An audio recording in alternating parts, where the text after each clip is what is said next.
क्या आप जानते हैं कि संगठित योजना ऑर्गेनाइज्ड प्लानिंग के बिना सपने सिर्फ ख्याल बनकर रह जाते हैं। थिंक एंड ग्रो रिच के 7वें अध्याय में नेपोलियन हिल बताते हैं कि कैसे सही योजना और एक्शन आपको आपके लक्ष्यों तक पहुंचा सकते हैं। अगर आप अपने सपनों को हकीकत में बदलना चाहते हैं तो यह वीडियो आपके लिए है। चैप्टर 7, सुव्यवस्थित योजना, इच्छा को कर्म में साकार करना, दौलतमंद बनने की ओर छठवां कदम। आपने सीखा है कि इंसान जो भी सृजन करता है या हासिल करता है वह इच्छा के रूप में शुरू होता है। इच्छा ही हमें यात्रा के पहले दौर में ले जाती है, अमूर्त से मूर्त यथार्थ की ओर ले जाती है, कल्पना की वर्कशॉप में ले जाती है, जहां इस रूपांतरण की योजनाएं बनाई जाती हैं और व्यवस्थिति की जाती है। अध्याय 2 में आपको 6 निश्चित व्यवहारिक कदम उठाने के निर्देश दिए गए हैं ताकि आप धन की इच्छा को इसके भौतिक रूप में रूपांतरित करने की दिशा में आगे बढ़ सके। इनमें से एक कदम है निश्चित और व्यवहारिक योजनाएं बनाना जिनके द्वारा रूपांतरण किया जा सकता है। अब आपको निर्देश दिए जाएंगे कि आप किस तरह व्यवहारिक योजनाएं बना सकते हैं। 1, धन कमाने की आपकी योजना के बनने और पूरे होने में आपको जितने लोगों के समूह की आवश्यकता हो उतने लोगों से जुड़े बाद के अध्याय में बताए गए तरीके से मास्टरमाइंड सिद्धांत का प्रयोग करें। इस निर्देश का पालन करना बिल्कुल अनिवार्य है, इसे नजरअंदाज न करें। 2, अपना मास्टरमाइंड समूह बनाने से पहले यह फैसला करें कि आप अपने समूह के सदस्यों को उनके सहयोग के बदले में क्या लाभ दे सकते हैं। कोई भी व्यक्ति किसी मुआवजे के बिना अनंत काल तक काम नहीं करेगा। कोई भी समझदार व्यक्ति पर्याप्त मुआवजे के बिना दूसरे व्यक्ति से काम करने का ग्रह या आशा नहीं करेगा, हालांकि हो सकता है कि यह हमेशा धन के रूप में न हो। 3 सप्ताह में कम से कम 2 बार और जितना अधिक संभव हो अपने मास्टरमाइंड समूह के सदस्यों से मिले, जब तक कि आप मिलकर धन कमाने के लिए आवश्यक योजनाएं पूरी तरह से न बना लें। 4, अपने मास्टरमाइंड समूह के हर सदस्य के साथ आपका तालमेल आदर्श होना चाहिए। अगर आप इस निर्देश का पूरी तरह पालन नहीं करेंगे तो आप असफल हो सकते हैं। मास्टरमाइंड सिद्धांत वहां पर सफल नहीं हो सकता जहां पूरा तालमेल न हो। इन तथ्यों को अपने दिमाग में रखें। पहला, आप अपने लिए एक अत्यंत महत्वपूर्ण कार्य में संलग्न हैं। सफलता सुनिश्चित करने के लिए आपके पास त्रुटिहीन योजनाएं होनी चाहिए। दूसरा, आपको दूसरों के अनुभव, शिक्षा, प्राकृतिक योग्यता और कल्पना का लाभ प्राप्त करना चाहिए। यह उन तरीकों से मेल खाता है जिनका अनुसरण करके हर दौलतमंद आदमी ने दौलत कमाई है। दूसरे लोगों के सहयोग के बिना किसी व्यक्ति में इतना अनुभव, शिक्षा, जन्मजात योग्यता और ज्ञान नहीं होता कि ढेर सारी दौलत का संग्रह सुनिश्चित हो जाए। दौलत कमाने के अपने प्रयास में आप जिस भी योजना को अमल में लाई, वह योजना आपके और आपके मास्टरमाइंड समूह के हर सदस्य की संयुक्त रचना होना चाहिए। आप अपने मन से निकली योजनाओं को आंशिक तौर या पूरी तौर पर बना सकती है, परंतु यह जरूरी है कि इन योजनाओं को आपके मास्टरमाइंड समूह के सदस्यों द्वारा जांचा जाए और स्वीकार किया जाए। अगर आपके द्वारा बनाई गई पहली योजना सफलतापूर्वक काम न करे तो इसके स्थान पर एक नई योजना ले आई। अगर यह नई योजना भी काम न करे तो इसके बदले में एक और नई योजना आए तथा इसी तरह करते रहे जब तक कि आपको ऐसी योजना न मिल जाए जो काम करे। इसी बिंदु पर अधिकांश लोग असफल होते हैं क्योंकि उनमें असफल योजनाओं के स्थान पर नई योजनाएं बनाने की लगन का अभाव होता है। दुनिया का सबसे बुद्धिमान आदमी भी धन कमाने या किसी और काम में तब तक सफल नहीं हो सकता जब तक कि उसकी योजनाएं व्यवहारिक और अमल में लाने योग्य न हो। इस तथ्य को अपने मन में रखें और जब तक आपकी योजनाएं असफल हों तो यह भी याद रखें कि अस्थायी पराजय सिर्फ एक विलंब है। इसका यह अर्थ हो सकता है कि आप जिस योजना पर काम कर रहे थे वह दमदार या त्रुटिहीन नहीं थी। दूसरी योजनाएं बनाए। एक बार फिर से शुरू करें। थॉमस अल्वा एडिशन 10,000 बार फेल हुए थे इससे पहले कि वह विद्युत बल्ब का आविष्कार कर पाते। इसे इस तरह से भी समझा जा सकता है कि एडिशन को सफलता मिलने से पहले 10,000 बार अस्थायी असफलताओं का सामना करना पड़ा। अस्थायी पराजय का एक ही अर्थ होना चाहिए और वह यह कि आपकी योजना में किसी खास किस्म के ज्ञान की कमी थी। लाखों करोड़ों लोग गरीबी और दुहक भरा जीवन बिताते हैं क्योंकि उनके पास कोई दमदार योजना नहीं होती जिसके द्वारा धन कमा सके। आपकी योजना जितनी दमदार होगी, आपकी उपलब्धि उतनी ही होगी। कोई भी आदमी तब तक नहीं हारता जब तक कि वह मैदान न छोड़ दे, यानी जब तक कि वह हिम्मत न हार जाए। जेम्स जे हिल ने जब पहली बार पूर्व से पश्चिम तक रेल रोड बनाने के लिए आवश्यक पूंजी उगाहने का प्रयास किया तो उन्हें अस्थायी पराजय का सामना करना पड़ा, परंतु उन्होंने नई योजनाओं के द्वारा अपनी पराजय को विजय में बदल दिया। हेनरी फोर्ड को भी अस्थायी पराजय का सामना करना पड़ा, और ऐसा न सिर्फ उनके ऑटोमोबाइल कैरियर की शुरुआत में हुआ, बल्कि तब भी हुआ जब वे अपने कैरियर की ऊंचाई पर पहुंच गए थे। उन्होंने नई योजनाएं बनाई और आर्थिक विजय की और एक लंबी छलांग लगा दी। हम ऐसे लोगों को देखते हैं जिन्होंने बहुत सारा धन कमाया है, परंतु हम अक्सर उनकी विजय ही देख पाते हैं और उन अस्थायी पराजयों को नजरअंदाज कर देते हैं जिन्हें पार करके ही वे इस मुकाम तक पहुंच पाए हैं। इस फिलॉसफी का कोई भी अनुयायी यह आशा नहीं करेगा कि उसे अस्थायी पराजय के अनुभव के बिना ढेर सारी दौलत मिल जाएगी। पराजय को इस बात का संकेत माने कि आपकी योजनाएं दमदार नहीं है। फिर आप इन योजनाओं को दोबारा बना ले और अपने प्रिय लक्ष्य की दिशा में के बार फिर पाल बांध ले। अगर आप अपने लक्ष्य तक पहुंचने से पहले ही प्रयास करना छोड़ देते हैं तो आप भगोड़े हैं। भगोड़े लोग कभी नहीं जीतते और जीतने वाले कभी नहीं भागते।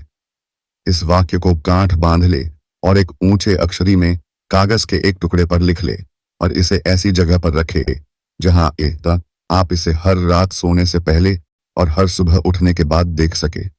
जब आप अपने मास्टरमाइंड समूह के सदस्यों को चुनना शुरू करें तो उन लोगों को चुनने का प्रयास करें जो पराजय को गंभीरता से नहीं लेते। कुछ लोग मूर्खतावश यह विश्वास करते हैं कि केवल पैसे से ही पैसा कमाया जा सकता है। यह सच नहीं है। प्रबल इच्छा ही वह माध्यम है जिसके द्वारा पैसा बनाया जाता है, और आप इस प्रबल इच्छा को यहां बताए गए सिद्धांतों की मदद से इसके आर्थिक रूप में रूपांतरित कर सकते हैं। धन अपने आप में कुछ नहीं है, यह सिर्फ एक निर्जीव पदार्थ है। यह न चल सकता है, न सोच सकता है, न बोल सकता है, परंतु यह सुन सकता है, और जब कोई आदमी इसकी प्रबल इच्छा करता है तो यह उसके आमंत्रण पर दौड़ा चला आता है। सेल्स सेवाओं की बिक्री की योजना। बचे हुए अध्याय में मार्केटिंग सेवाओं के साधन और रास्तों पर विधिवत वर्णन किया गया है। यहाँ पर जो भी जानकारी दी जाएंगी वह व्यवहारिक होगी और जिससे बाजार में कोई सेवा देने के लिए हर व्यक्ति को मदद कर सके। खासकर उन लोगों के लिए यह अमृत की भांति होगी जिन्हें अपनी जिंदगी एक नेता के रूप में गुजारनी है। अमीर बनने की दिशा में किए गए किसी भी काम की सफलता के लिए बुद्धिमत्ता पूर्वक योजना बनाना अनिवार्य है।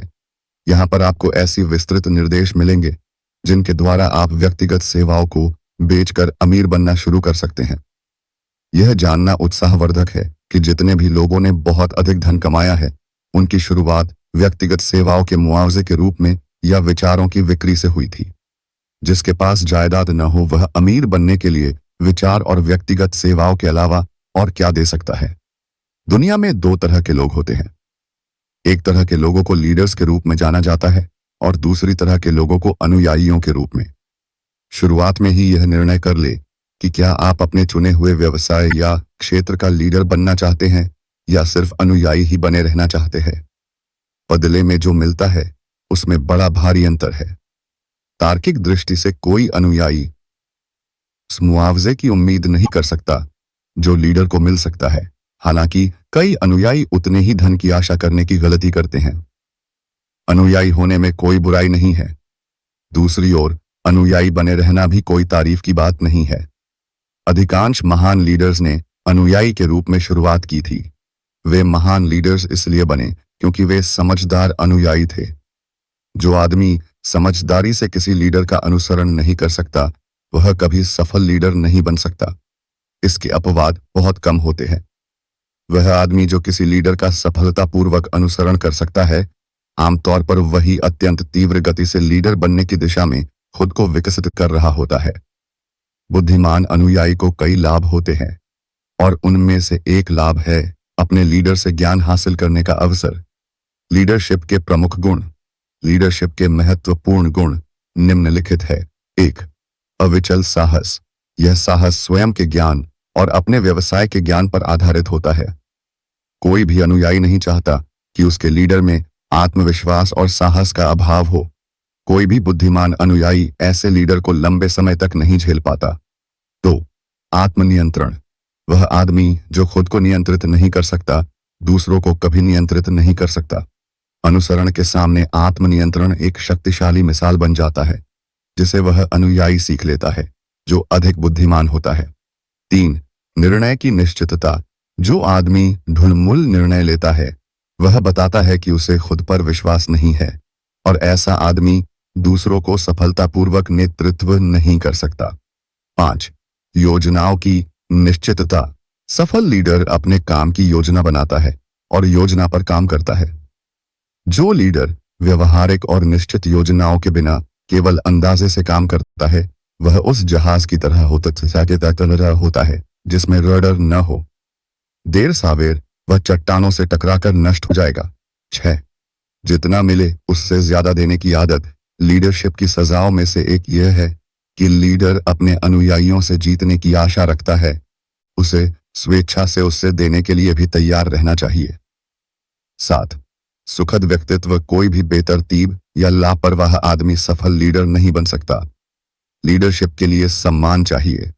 अनुयायी ऐसे लीडर का सम्मान नहीं करेंगे जिसे सुखद व्यक्तित्व के सभी तत्वों में अच्छे अंक न मिले। 8. सहानुभूति और समझ, सफल लीडर को अपने समर्थकों के प्रति सहानुभूति रखनी चाहिए। यही नहीं, उसे उन्हें और उनकी समस्याओं को भी समझना चाहिए। 9. विवरण की कुशलता, सफल लीडरशिप के लिए यह भी जरूरी है कि वह लीडर की स्थिति के विवरण में पारंगत हो। 10. पूरी जिम्मेदारी लेने की इच्छा, सफल लीडर को अपने समर्थकों की गलतियों और कमियों को पूरी जिम्मेदारी लेने के लिए तैयार रहना चाहिए। अगर वह इस जिम्मेदारी को दूसरे पर थोप देता है तो वह लीडर नहीं बना रहेगा। अगर उसका कोई समर्थक कोई गलती करता है और अपने आप को अयोग्य सिद्ध करता है, तो लीडर को यह मानना चाहिए कि गलती उसी की है और वही असफल हुआ है। 11. सहयोग, सफल लीडर को मिलकर प्रयास करने के सिद्धांत को समझ लेना चाहिए और उस पर अमल करना चाहिए, और अपने अनुयायियों को भी ऐसा ही करने के लिए प्रेरित करना चाहिए। लीडरशिप के लिए शक्ति या सत्ता की आवश्यकता होती है और शक्ति के लिए सहयोग की। लीडरशिप के 2 रूप है। पहला और अधिक प्रभावी रूप है समर्थकों और अनुयायियों की सहमति और सहानुभूति के साथ। दूसरा है शक्ति के साथ, जिसमें समर्थकों की सहमति या सहानुभूति न हो। इतिहास ऐसे उदाहरणों से भरा पड़ा है जो बताते हैं कि शक्ति के साथ हासिल की गई लीडरशिप अधिक देर नहीं टिक सकी। तानशाहों और राजाओं के पतन और गुमनामी महत्वपूर्ण है। इसका अर्थ है कि लोग थोपी हुई नेतागिरी को लंबे समय तक नहीं झेल पाते और उनका अनुसरण नहीं कर पाते। नेपोलियन, मुसोलिनी, हिटलर शक्ति के द्वारा हासिल की गई लीडरशिप के उदाहरण थे। उनकी नेतागिरी खत्म हो गई। समर्थकों की सहमति द्वारा नेतागिरी ही लीडरशिप का वह इकलौता रूप है जो लंबे समय तक बने रहते हैं। लोग शक्ति के आधार पर थोपी हुई लीडरशिप का अल्पकाल अनुसरण करते हैं, परंतु वे ऐसा इच्छा से या मर्जी से नहीं करते। लीडरशिप की नई ब्रांड में कुछ अन्य तत्वों के अलावा लीडरशिप के यह 11 तत्व शामिल होंगे जिनका वर्णन इस अध्याय में किया गया है। जो व्यक्ति इन्हें अपनी लीडरशिप का आधार बनाता है, उसे जीवन के किसी भी क्षेत्र में लीडर बनने के प्रचुर अवसर मिलेंगे। लीडरशिप में असफल होने के 10 प्रमुख कारण। अब हम लीडर्स की प्रमुख गलतियों को बताते हैं। यह जानने की कोशिश करते हैं कि नेता असफल क्यों होते हैं। यह जानना भी उतना ही महत्वपूर्ण है कि लीडर क्या न करे, जितना कि यह जानना कि लीडर क्या करे। 1. विवरण व्यवस्थित करने की अयोग्यता। प्रभावी लीडरशिप के लिए आवश्यक है कि आप में डिटेल्स को व्यवस्थित करते और उनमें पारंगत होने की योग्यता हो। कोई भी वास्तविक लीडर भी इतना व्यस्त नहीं होता कि उसके पास वह काम करने का समय न हो जो उसे लीडर के रूप में करना चाहिए।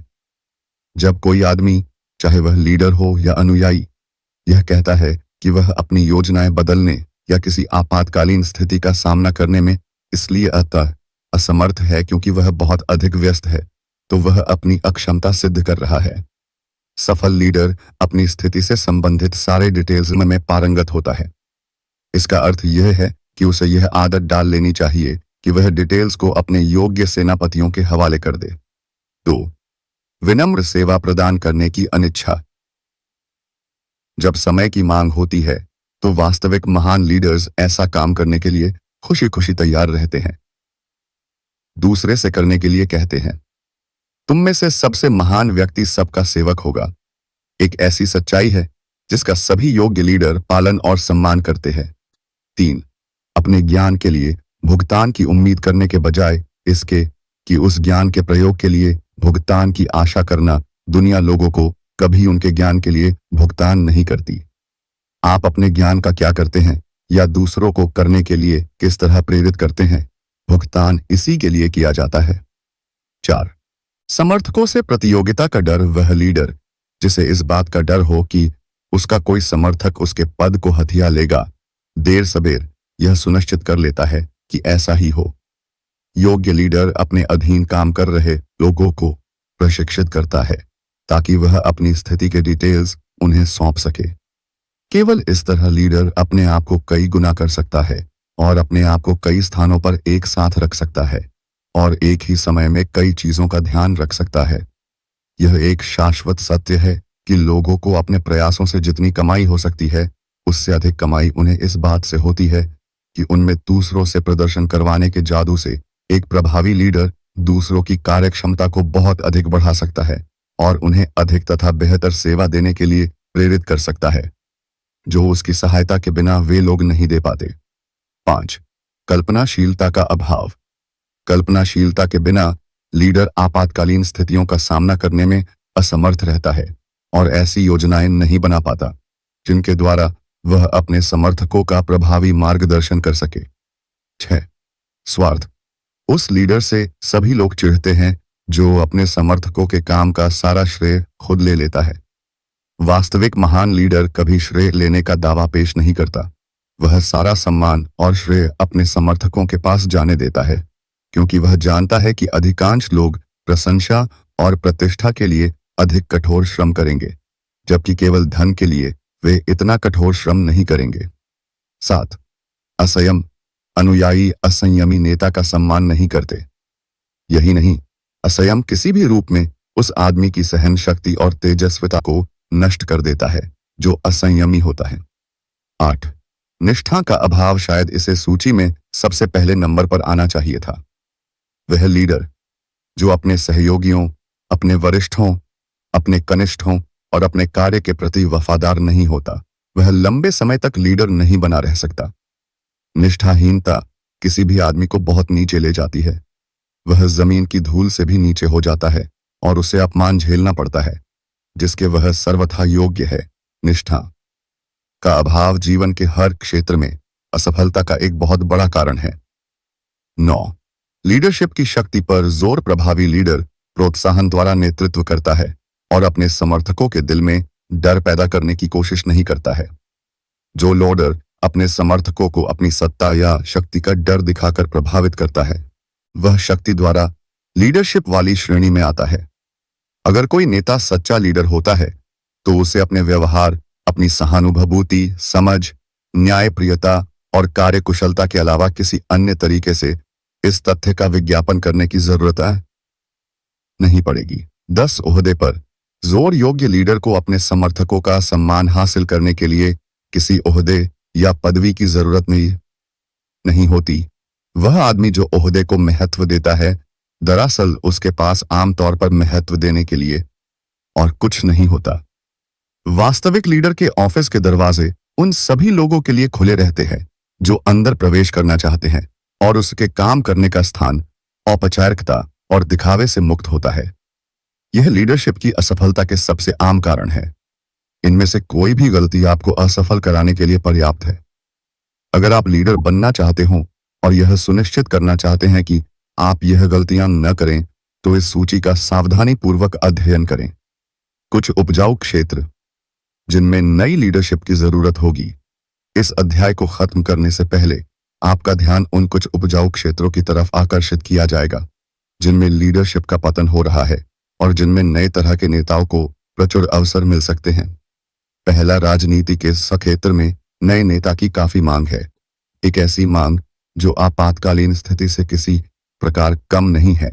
दूसरा, बैंकिंग बिजनेस भी सुधार के दौर से गुजर रहा है। तीसरा, उद्योग धंधों में नए लीडर्स की जरूरत है। इस क्षेत्र में भावी नेता को स्वयं को एक अर्ध सार्वजनिक अधिकारी मान लेना चाहिए, जिसका यह कर्तव्य है कि वह अपने ट्रस्ट को इस तरह से मैनेज करे कि वह किसी व्यक्ति या व्यक्तियों के लिए परेशानी पैदा न करे।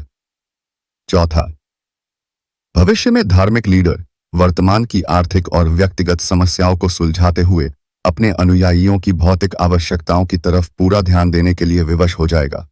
उसे मृत अतीत और अजन्मे भविष्य की तरफ कम ध्यान देना होगा। पांचवा, वकालत, डॉक्टरी और शिक्षा के व्यवसायों में नए किस्म की लीडरशिप और कुछ हद तक नए लीडर्स की आवश्यकता होगी। यह शिक्षा के क्षेत्र में खास तौर पर सही है। इस क्षेत्र में भविष्य में लीडर को लोगों की शिक्षित करने के इस नए तरह के तरीके खोजने होने कि वे स्कूल या कॉलेज में प्राप्त ज्ञान का जीवन में किस तरह उपयोग करें। उसे सिद्धांतों पर कम और व्यवहारिक उपयोगिता पर अधिक ध्यान देना होगा। छठवां, पत्रकारिता के क्षेत्र में नए लीडर्स की आवश्यकता होगी। यह उन क्षेत्रों में थोड़े से क्षेत्र है जहां नए लीडर्स या नई किस्म की लीडरशिप की आवश्यकता है। दुनिया बहुत तेजी से बदल रही है। अर्थ यह है कि इंसान की आदतों को भी इसी परिवर्तन के अनुरूप बदलना होगा। यहां पर जो साधन बताए जा रहे हैं वे अन्य किसी भी साधन की तुलना में इंसान की प्रगति को अधिक निर्धारित करेंगे।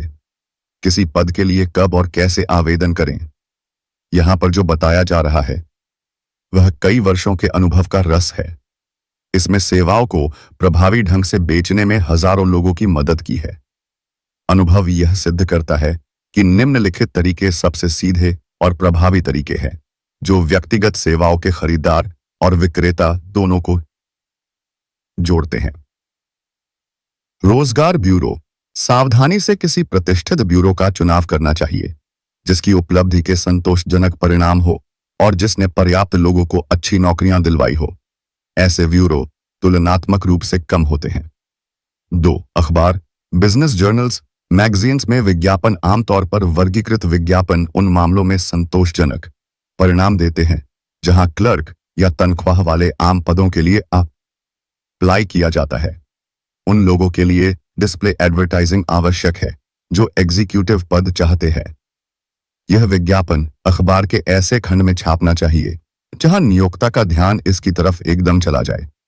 यह विज्ञापन किसी विशेषज्ञ द्वारा तैयार किया जाना चाहिए जो अच्छी तरह से जानता है कि किस तरह से पर्याप्त बेचने वाले गुणों का समावेश किया जाए ताकि सकारात्मक जवाब प्राप्त हो सके। 3. एप्लीकेशन के व्यक्तिगत पत्र जो सीधे उन फर्म्स या व्यक्तियों को लिखे जाए जहां ऐसी सेवाओं की आवश्यकता हो। इन पत्रों को अच्छी तरह से साफ टाइप करवाया जाए और इन पर हाथ हस्ताक्षर किए जाए। पत्र के साथ आवेदक की योग्यता का पूरा ब्यौरा होना चाहिए। आवेदन पत्र और अनुभव या योग्यता का ब्यौरा दोनों ही किसी विशेषज्ञ द्वारा तैयार किया जाना चाहिए। 4. व्यक्तिगत परिचितों के द्वारा आवेदन जहां तक संभव हो आवेदक को किसी साझा परिचित के माध्यम से संभावित नियोक्ताओं के पास आवेदन भेजना चाहिए। इस तरीके से उन लोगों को खास लाभ होता है जो एग्जीक्यूटिव कनेक्शन चाहते हैं और अपनी तारीफ खुद नहीं करना चाहते हैं। 5. स्वयं आवेदन देना कई मामलों में यह अधिक प्रभावी होता है कि आवेदक खुद ही संभावित नियोक्ताओं को व्यक्तिगत रूप से अपनी सेवाएं दे, जिस स्थिति में उस पद के लिए आवश्यक योग्यताओं का पूरा ब्यौरा दिया जाना चाहिए, क्योंकि संभावित नियोक्ता अक्सर संभावित कर्मचारियों के रिकॉर्ड के बारे में आने सहयोगियों से चर्चा करना पसंद करते हैं। लिखित ब्रीफ में क्या जानकारी दी जाए। ब्रीफ उतनी ही सावधानी से तैयार किया जाना चाहिए जितनी सावधानी से वकील कोर्ट में चल रहे अपने केस का ब्रीफ तैयार करता है। जब तक कि आवेदक को इस तरह के ब्रीफ तैयार करने का अनुभव न हो, विशेषज्ञ की राय ली जानी चाहिए और इस हेतु उसकी सेवाएं ली जानी चाहिए। सफल व्यवसायी ऐसे लोगों को नौकरी पर रखते हैं जो अपने माल की विशेषताओं और खासियत के विज्ञापन करने की कला और मनोविज्ञान को समझते हैं। जिसे अपनी व्यक्तिगत सेवाएं बेचनी हो उसे भी यही करना चाहिए। में निम्न जानकारी होनी चाहिए। शिक्षा, संक्षेप में परंतु स्पष्ट रूप से लिखे कि आपकी शिक्षा कहां तक है, आपने कॉलेज में किन विषयों में विशेषज्ञता हासिल की है, और उस विशेषज्ञता के पीछे के कारण भी बताएं। दूसरा, अनुभव। अगर आपको उस तरह की नौकरी का कोई अनुभव है जिसके लिए आप आवेदन कर रहे हैं, तो पूरी तरह से उसका उल्लेख करें और अपने पूर्व नियोक्ताओं के नाम और पते भी लिखें। यह निश्चित रूप से लिखें कि आपको उस पद पर किस तरह के काम का विशेष अनुभव है, जिस वजह से आप उस पद के लिए अधिक उपयुक्त है जिसके लिए आप आवेदन कर रहे हैं। 3. संदर्भ। लगभग हर बिजनेस फर्म उन संभावित कर्मचारियों के पिछले रिकॉर्ड के बारे में सब कुछ जानना चाहती है जो जिम्मेदारी के पद के लिए आवेदन करते हैं। अपने ब्रीफ के साथ इन लोगों के पन्नों की छाया प्रतियां लगा दे। पूर्व नियोक्ता। वे शिक्षक जिनसे आपने पढ़ा है। एस. प्रसिद्ध लोग जिनकी बात पर भरोसा किया जा सकता है। किसी निश्चित पद के लिए आवेदन करते समय यह उल्लेख करना न भूले कि आप उस पद के लिए आवेदन दे रहे हैं। किसी भी पद के लिए आवेदन न करें। इससे यह समझ जाएगा कि आप में विशेषज्ञ योग्यता का अभाव है। 5. जिस पद के लिए आप आवेदन दे रहे हैं उसके लिए अपनी योग्यताओं का वर्णन करें। पूरा ब्यौरा दें कि आपको यह विश्वास है कि आप उस पद के लिए पूरी तरह योग्य है। यह आपके आवेदन का सबसे महत्वपूर्ण विवरण है। किसी भी अन्य जानकारी की तुलना में यह जानकारी निर्धारित करेगी कि आपको चुना जाएगा या नहीं। 6. परिवीक्षा पर काम करने का प्रस्ताव रखें। यह एक क्रांतिकारी सुझाव लग सकता है, परंतु अनुभव ने यह सिद्ध किया है कि इससे काम एक मौका अवश्य मिलता है। अगर आपको अपनी योग्यताओं पर विश्वास है तो आपको सिर्फ एक मौके की ही तो जरूरत है। साथ ही इस तरह के प्रस्ताव से यह पता चलता है कि आपको उस पद पर करने की अपनी योग्यता पर विश्वास है जिसके लिए आप आवेदन कर रहे हैं। इससे नियोक्ता सबसे अधिक आश्वस्त होता है। इस तथ्य को स्पष्ट करें कि आपका प्रस्ताव इन बातों पर आधारित है। आपको उस पद के लिए अपनी योग्यता पर विश्वास है। आपको अपने संभावित नियोक्ता के फैसले पर भी विश्वास है कि वह आपको परिवीक्षा का अवसर देने के बाद नियुक्ति देगा। 7. अपने संभावित नियोक्ता के बिजनेस का ज्ञान। किसी भी नौकरी के लिए आवेदन देते समय उस बिजनेस के बारे में पर्याप्त रिसर्च कर ले और उस बिजनेस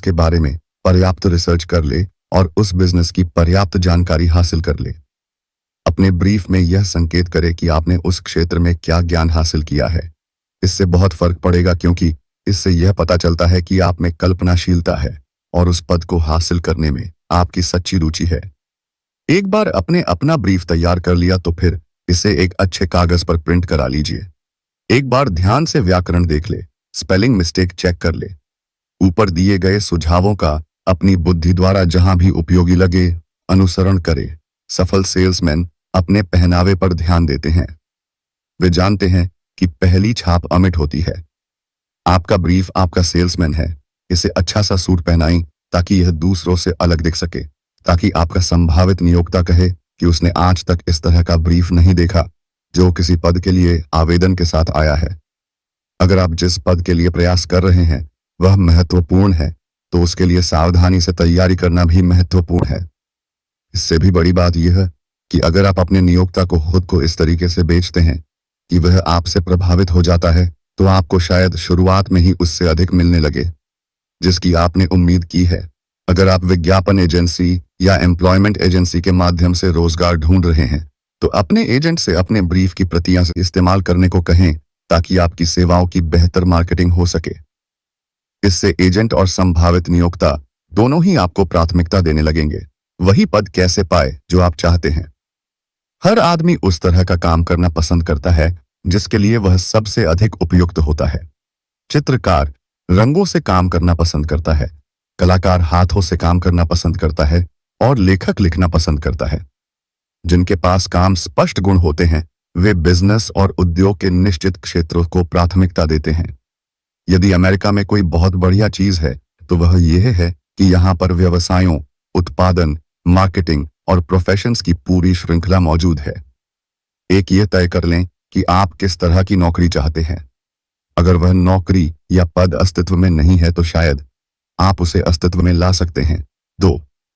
उस कंपनी या आदमी को चुन लें जिसके लिए आप काम करना चाहते हैं। 3. अपने संभावित नियोक्ता का और साथ ही उस कंपनी की नीतियों, स्टाफ और प्रगति के अवसरों का ही अध्ययन करें। 4. स्वयं के गुणों और क्षमताओं का विश्लेषण करें और यह जानें कि आप क्या प्रदान कर सकते हैं। उन लाभों, सेवाओं, विकास, विचारों को देने के तरीके खोजें जिनके बारे में आपको विश्वास है कि आप उन्हें सफलतापूर्वक दे सकते हैं। 5. नौकरी के बारे में भूल जाएं कि वहां पर कोई संभावना है या नहीं। क्या आपके पास मेरे लिए कोई नौकरी है? कि आम रूटीन को भूल जाएं। इस बात पर ध्यान एकाग्र करें कि आप क्या दे सकते हैं। 6. एक बार आप अपने दिमाग में योजना बना लें तो किसी अनुभवी लेखक से कागज पर साफ तरीके से और पूरे विस्तार से लिखवा लें। 7. इसे सही पद पर बैठे व्यक्ति के सामने प्रस्तुत करें और बाकी का काम वह कर देगा। हर कंपनी ऐसे लोगों की तलाश में है जो उनके लिए कुछ महत्वपूर्ण काम कर सके, चाहे वह काम विचारों के संबंध में हो या फिर सेवाओं या कनेक्शन के संदर्भ में हो। हर कंपनी में ऐसे आदमी के लिए हमेशा जगह होती है जिसके पास एक निश्चित कार्य योजना हो जिससे उस कंपनी को लाभ पहुंच सके। जब आप इस तरह से काम करेंगे तो हो सकता है कि इसमें कुछ दिन या कुछ सप्ताह का अतिरिक्त समय लग जाए, परंतु इसकी वजह से आपकी आमदनी, तरक्की और प्रतिष्ठा में जो अंतर होगा वह कम तनख्वाह पर कड़ी मेहनत के आपके कई साल बचा देगा। इसके कई लाभ हैं, जिनमें सबसे प्रमुख यह है कि इससे अक्सर आपके चुने हुए लक्ष्य तक पहुंचने में आपका 1 साल से लेकर 5 साल तक का समय बच जाता है। जो व्यक्ति प्रगति की सीढ़ी पर आधी ऊंचाई से शुरुआत करता है वह सावधानीपूर्वक बनाई गई योजना के द्वारा ऐसा करता है। सेवाओं की मार्केटिंग का नया तरीका। जो लोग भविष्य में अपनी सेवाओं की मार्केटिंग बेहतर तरीके से करना चाहते हैं उन्हें यह समझ लेना चाहिए कि नियोक्ता और कर्मचारी के रिश्ते अब पहले जैसे नहीं रहे बल्कि बदल चुके हैं। नियोक्ताओं और उनके कर्मचारियों के बीच भावी संबंध एक पार्टनरशिप के रूप में होंगे। 2 कर्मचारी, 3 जनता जिसकी वे सेवा करते हैं। व्यक्तिगत सेवाओं की मार्केटिंग के नए तरीके को कई कारणों से नया कहा जाता है। पहला कारण यह कि भविष्य में नियोक्ता और कर्मचारी दोनों ही सहकर्मी समझे जाएंगे जिनका बिजनेस है जनता की बेहतर सेवा करना। पुराने जमाने में नियोक्ता और कर्मचारी आपस में ही सौदेबाजी कर लिया करते थे ताकि उन्हें एक दूसरे से अधिकतम लाभ हो सके, और वे इस बात पर विचार नहीं करते थे कि अंतिम विश्लेषण में वे दरअसल ऐसा तीसरी पार्टी की कीमत पर कर रहे थे, यानी कि जनता जिसकी वे सेवा कर रहे थे। शिष्टाचार और सेवा आज व्यापार के लोकप्रिय शब्द है और वे उस आदमी पर अधिक लागू होते हैं जो व्यक्तिगत सेवाओं की मार्केटिंग कर रहा है बजाय उस नियोक्ता के जिसकी वह सेवा कर रहा है। इसका कारण यह है कि अंतिम विश्लेषण में नियोक्ता और उसका कर्मचारी दोनों ही जनता द्वारा नियुक्त है जिसकी वे सेवा कर रहे हैं। अगर वे अच्छी तरह सेवा करने में सफल नहीं होते तो उन्हें सेवा करने का मौका नहीं दिया जाएगा। आपकी QQS रेटिंग क्या है? सेवाओं की प्रभावी मार्केटिंग में सफलता के कारण स्पष्ट रूप से और विस्तार से बता दिए गए हैं। जब तक इन कारणों का अध्ययन तथा विश्लेषण नहीं किया जाता और जब तक उन्हें समझा नहीं जाता तब तक कोई भी आदमी अपनी सेवाओं को प्रभावी ढंग से और स्थायी रूप से नहीं बेच सकता। हर आदमी को अपनी व्यक्तिगत सेवाओं का सेल्समैन होना चाहिए। सर्विस की गुणवत्ता, मात्रा और भावना काफी हद तक तनख्वाह और रोजगार की अवधि को तय करती है। व्यक्तिगत सेवाओं की प्रभावी मार्केटिंग के लिए, जिसका अर्थ है स्थायी मार्केट, संतोषजनक मूल्य, सुखद स्थिति, आपको QQS फार्मूला अपनाना चाहिए और उसका अनुसरण करना चाहिए, जिसका अर्थ है क्वालिटी क्वांटिटी, सहयोग की सही भावना, सेवा की आदर्श सेल्समैनशिप। QQS फॉर्मूले को याद रखे या इससे भी अधिक करे, इसकी आदत डाल लें। आइए हम इस फॉर्मूले का विश्लेषण करें ताकि हम आश्वस्त हो सके कि हम इसका अर्थ ठीक ठीक समझ गए हैं। एक क्वालिटी सेवा की क्वालिटी का अर्थ है पद संबंधी हर डिटेल में सर्वाधिक प्रभावी और कार्यकुशल तरीके से प्रदर्शन और मन में हमेशा अधिक कार्यकुशलता का लक्ष्य। 2 क्वांटिटी सेवा की क्वांटिटी का अर्थ है हमेशा अपनी क्षमता के हिसाब से पूरी सेवा देना। आपका लक्ष्य होना चाहिए सेवा की मात्रा को बढ़ाना। अभ्यास और अनुभव के द्वारा आप अपनी क्षमता और निपुणता को विकसित कर सकते हैं। एक बार फिर आदत शब्द पर जोर दिया जा रहा है। 3. स्पिरिट सेवा की स्पिरिट या भावना का अर्थ है खुशनुमा, तालमेल का व्यवहार, जिससे सहकर्मियों का सहयोग प्राप्त हो सके। आपकी सर्विस की क्वालिटी और क्वांटिटी ही आपकी सर्विस के लिए स्थायी बाजार बनाए रखने के लिए पर्याप्त नहीं है। आप अपनी सेवा किस भावना से करते हैं या सेवा करते समय आपका व्यवहार कैसा है, यह एक बहुत महत्वपूर्ण तत्व है। इससे न सिर्फ सेवा के बदले में मिलने वाला भुगतान प्रभावित होता है, बल्कि रोजगार की अवधि भी प्रभावित होती है। एंड्रू कार्नेगी ने इस बिंदु पर बहुत जोर दिया था। उनका कहना था कि व्यक्तिगत सर्विस की मार्केटिंग में सफलता की तरफ ले जाने वाले तत्वों में बाकी तत्वों की तुलना में यह सबसे अधिक महत्वपूर्ण तत्व है। उन्होंने तालमेल के व्यवहार की आवश्यकता पर बार बार जोर दिया। उन्होंने इस तथ्य पर जोर दिया कि उन्होंने ऐसी किसी आदमी को कभी नौकरी पर नहीं रखा जो तालमेल और सहयोग की भावना से काम न कर सकता हो, चाहे उसके काम की क्वालिटी कितनी ही प्रभावी हो और चाहे उसके काम की क्वांटिटी कितनी ही अधिक क्यों न हो। कार्नेगी ने लोगों के खुशनुमा होने पर जोर दिया। यह गुण कितना महत्वपूर्ण है, यह साबित करने के लिए उन्होंने कई ऐसे लोगों की जो उनके मानदंडों पर खरे उतारते थे, बहुत अमीर बनने में मदद की। जो लोग खरे नहीं उतर पाए, उन्हें अपनी जगह दूसरों के लिए खाली करनी पड़ी। सुखद व्यक्तित्व के महत्व को इसलिए रेखांकित किया गया है क्योंकि इसी तत्व के कारण आप सही भावना से सेवा कर पाते हैं। अगर आपका व्यक्तित्व ऐसा है जो सुखद है और सेवा को सद्भाव की भावना से देता है, तो इस गुण के कारण सेवा की क्वालिटी और क्वांटिटी में कमी की अक्सर भरपाई हो जाती है। कोई भी चीज सुखद व्यवहार का स्थान नहीं ले सकती। आपकी सर्विसेज की कैपिटल वैल्यू, वह व्यक्ति जिसकी आमदनी पूरी तरह व्यक्तिगत सर्विस की बिक्री से प्राप्त होती है, वह व्यापारी की तरह है जो सामान बेचता है। साथ में यह जोड़ना भी उचित होगा कि उस व्यक्ति पर भी व्यवहार के वही नियम लागू होंगे जो नियम सामान बेचने वाले व्यापारी पर लागू होंगे। आपकी सर्विसेज की कैपिटल वैल्यू, वह व्यक्ति जिसकी आमदनी पूरी तरह व्यक्तिगत सर्विस की बिक्री से प्राप्त होती है, वह व्यापारी की तरह है जो सामान बेचता है। साथ में यह जोड़ना भी उचित होगा कि उस व्यक्ति पर भी व्यवहार के वही नियम लागू होंगे जो नियम सामान बेचने वाले व्यापारी पर लागू होंगे।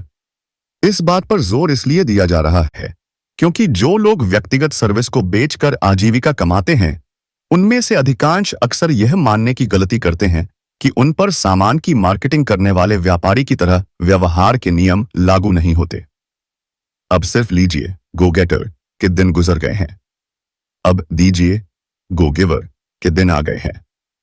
आपके मन की वास्तविक कैपिटल वैल्यू क्या है? यह आप उस दिन आमदनी की मात्रा द्वारा निर्धारित कर सकते हैं जो आप अपनी सर्विसेज की मार्केटिंग द्वारा कमाते हैं। आपकी सर्विसेज की कैपिटल वैल्यू का उचित अनुमान इस तरह से लगाया जा सकता है कि आप अपनी वर्षित आमदनी को 16.66 से गुना कर दे। यह अनुमान लगाना उचित होगा कि आपकी वार्षिक आय आपकी कैपिटल वैल्यू की 6% है।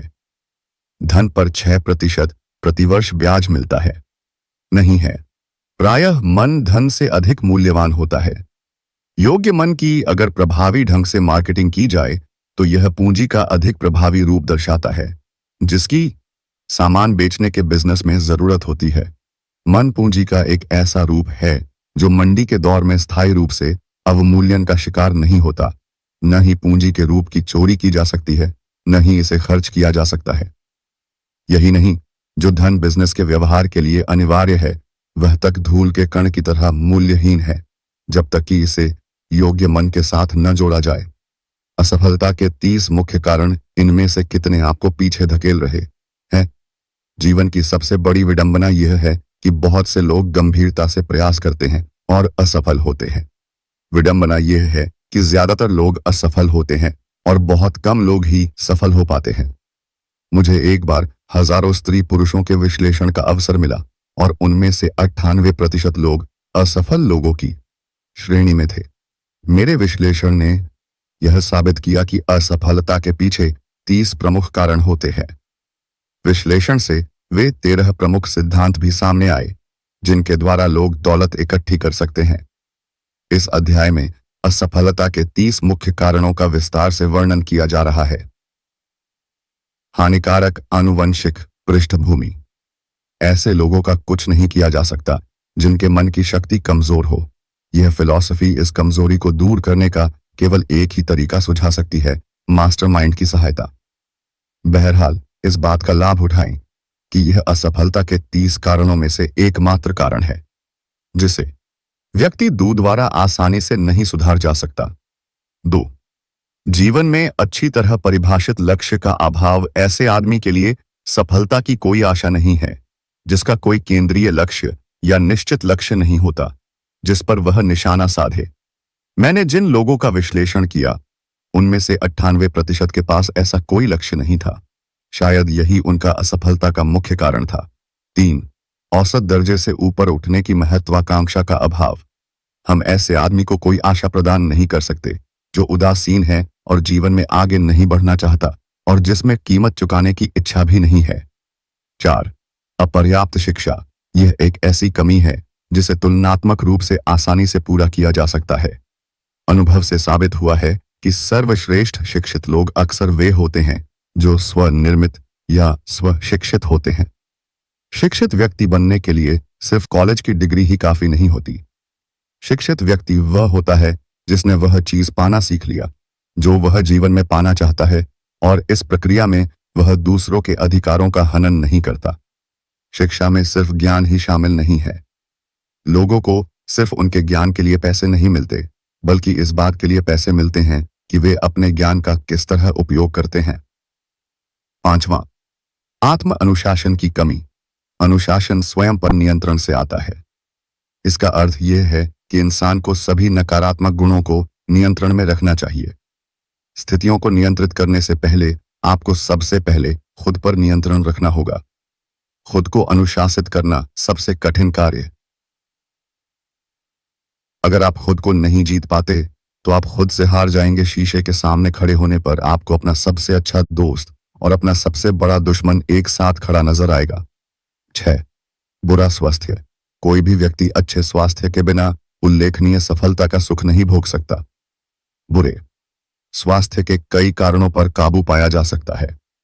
इनमें मुख्य है अस्वास्थ्य के लिए हानिकारक भोज्य पदार्थ अधिक मात्रा में कहना, विचार की बुरी आदतें, नकारात्मक बातें बोलना, सेक्स की अधिकता या उसका गलत प्रयोग, उचित शारीरिक व्यायाम का अभाव, गलत तरीके से सांस लेने के कारण स्वच्छ हवा की अपर्याप्त पूर्ति। 7. बचपन में माहौल के बुरे प्रभाव। जिस तरह से पौधे को मोड़ा जाता है उसी तरह पेड़ उगेगा। आपराधिक प्रवृत्ति वाले अधिकांश लोगों की ऐसी प्रवृत्ति बुरे माहौल और बचपन की बुरी संगति का परिणाम होती है। 8. टालमटोल। यह असफलता के सबसे आम कारणों में से एक है। टालमटोल करने वाला आदमी हर इंसान की छाया में खड़ा रहता है और इंतजार करता है कि कब उसे सफलता के अवसर को बिगाड़ने का मौका मिले। हम में से अधिकांश लोग जीवन भर असफल होते रहते हैं क्योंकि हम किसी महत्वपूर्ण कार्य को शुरू करने से पहले सही समय का इंतजार करते हैं। इंतजार मत कीजिए। समय कभी पूरी तरह सही नहीं होगा। जहां आप खड़े हैं वहां पर शुरू कर दीजिए और आपके पास जो औजार हैं उन्हीं से काम करना शुरू कर दीजिए। जब आप आगे बढ़ेंगे तो बेहतर औजार आपको अपने आप मिल जाएंगे। 9. लगन का अभाव। हम में से अधिकांश लोग शुरुआत करने में तो अच्छे होते हैं परंतु अपने शुरू किए गए कामों को पूरा करने में बहुत कमजोर होते हैं। यही नहीं, लोगों की यह आदत होती है कि वे पराजय की संभावना नजर आते ही हिम्मत हार जाते हैं। लगन का कोई विकल्प नहीं होता। वह व्यक्ति जो लगन को अपना मंत्र बनाता है यह पाता है कि असफलता आखिरकार थक चुकी है और उसके जीवन से हमेशा हमेशा के लिए दूर जा चुकी है। असफलता लगन का मुकाबला नहीं कर सकती। 10. नकारात्मक व्यक्तित्व। ऐसे आदमी के लिए सफलता की कोई आशा नहीं है जो नकारात्मक व्यक्तित्व के कारण लोगों को अपने से दूर कर देता है। सफलता शक्ति के प्रयोग के द्वारा आती है और शक्ति दूसरे लोगों के सहयोगपूर्ण प्रयासों के द्वारा हासिल की जाती है। नकारात्मक व्यक्तित्व से सहयोग नहीं मिलता। 11. कामेच्छा पर नियंत्रण का भाव। जिनसे लोग कार्य के लिए प्रवृत्त होते हैं। चूंकि यह सबसे सशक्त भाव है इसलिए इसे नियंत्रित किया जाना चाहिए और रूपांतरण के द्वारा दूसरे चैनलों में बदलना चाहिए। 12 कुछ नहीं के बदले बहुत कुछ पाने की अनियंत्रित इच्छा जुए की प्रवृत्ति लाखों लोगों को असफल बना देती है। इसका प्रमाण 1929 के वॉल स्ट्रीट क्रैश के अध्ययन में पाया जा सकता है, जिस दौरान लाखों लोगों ने स्टॉक मार्केट पर जुआवन खेलकर पैसा बनाने की कोशिश की। 13 निर्णय की उचित शक्ति का अभाव। जो लोग सफल होते हैं वे तत्काल निर्णय पर पहुंचते हैं, और अगर वे उन निर्णयों को बदलते हैं तो बहुत देर से बदलते हैं। जो लोग असफल होते हैं वे या तो निर्णय ही नहीं ले पाते या फिर बहुत देर से निर्णय लेते हैं, परंतु वे अक्सर अपने निर्णय बदल लेते हैं और पल भर में बदल लेते हैं। अनिर्णय और टाल मटोल जुड़वां भाई है। जहां एक मिलेगा आमतौर पर दूसरा भी वहीं पर मिलेगा। इन जुड़वां भाइयों को मार डालें इससे पहले कि वे आपको असफलता के खूंटे से बांध दे। 14वें 6 मूलभूत डरों में से एक या इससे अधिक। अंतिम अध्याय में इन डरों को विश्लेषण किया गया है। अपनी सेवाओं की प्रभावी मार्केटिंग करने से पहले आपको इन डरों को जीतना होगा। 15वां विवाह में गलत जीवन साथी का चुनाव। यह असफलता का सबसे आम कारण है। विवाह का रिश्ता लोगों को अंतरंग रूप से करीब लाता है। जब तक यह रिश्ता सुखद तालमेल का न हो, असफलता निश्चित रूप से आपका पीछा करेगी। इससे भी बड़ी बात यह है कि यह असफलता का एक ऐसा रूप होगा जिसमें दुहक और कष्ट है, जो महत्वाकांक्षा के सभी लक्षणों को नष्ट कर देंगे। 16 अति सावधानी। वह व्यक्ति जो जरा भी जोखिम नहीं लेता, आमतौर पर उसे वही मिलता है जो बचा रहता है, क्योंकि दूसरे लोग जिन्होंने जोखिम लिया अच्छी चीजें चुनकर ले जा चुके हैं। अति सावधानी भी उतनी ही बुरी है जितनी की कम सावधानी। दोनों तरह की अति से बचें। यह न भूलें कि जीवन में जोखिम का तत्व हमेशा रहता है। 17 बिजनेस में सहयोगियों का गलत चुनाव। यह बिजनेस में असफलता के सबसे आम कारणों में से एक है। व्यक्तिगत सर्विस की मार्केटिंग में आपको ऐसा नियोक्ता चुनने में बहुत सावधानी बरतनी होगी जो आपको प्रेरणा दे और जो स्वयं बुद्धिमान एवं सफल हो। हम उन लोगों का अनुसरण करते हैं जिनके साथ हम करीबी संपर्क में रहते हैं। ऐसा नियोक्ता चुनें जो अनुसरण करने लायक हो। 18 अंधविश्वास और पूर्वाग्रह। अंधविश्वास डर का एक रूप है। यह अज्ञान की निशानी भी है। जो लोग सफल होते हैं वे अपने मन में दिमाग खुले रखते हैं और किसी चीज से नहीं डरते। 19 व्यवसाय का गलत चुनाव। कोई आदमी किसी ऐसी लाइन में सफल नहीं हो सकता जिसे वह पसंद न करता हो। व्यक्तिगत सर्विस की मार्केटिंग में सबसे महत्वपूर्ण कदम है एक ऐसा व्यवसाय चुनना जिसमें आप अपने आप को पूरे उत्साह से झोंक सके। 20वें प्रयास में एकाग्रता का अभाव। सभी व्यवसायों को थोड़ी बहुत जानकारी रखने वाला व्यक्ति किसी भी व्यवसाय में विशेष निपुण नहीं होता। अपने सभी प्रयासों को एक निश्चित प्रमुख लक्ष्य पर केंद्रित और एकाग्र करें।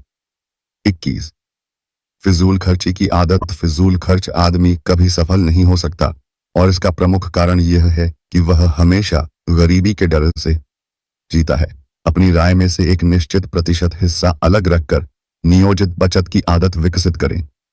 जब आप व्यक्तिगत सर्विसेज की बिक्री में सौदेबाजी करेंगे तो बैंक में रखा पैसा आपके साहस की सुरक्षित आधारशिला होगा।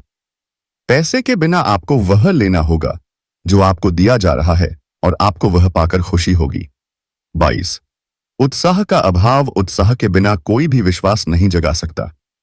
यही नहीं, उत्साह संक्रामक होता है और जिसमें यह नियंत्रित अवस्था में होता है उस व्यक्ति का आमतौर पर सभी लोग स्वागत करते हैं। 23वीं असहिष्णुता। बंद दिमाग वाला आदमी अपवाद स्वरूप ही आगे बढ़ पाता है। असहिष्णुता का अर्थ यह है कि उसने ज्ञान हासिल करना बंद कर दिया है। असहिष्णुता के सबसे विनाशकारी रूप धर्म, प्रजाति और राजनैतिक विचारों के मतभेद से संबंधित हैं। 24वां असंयम। असंयम के सबसे विनाशकारी रूप भोजन, मदिरा और सेक्स की गतिविधियों से संबंधित है। इसमें से किसी में भी अति सफलता के लिए घातक होती है। 25 दूसरों के साथ सहयोग करने की अयोग्यता।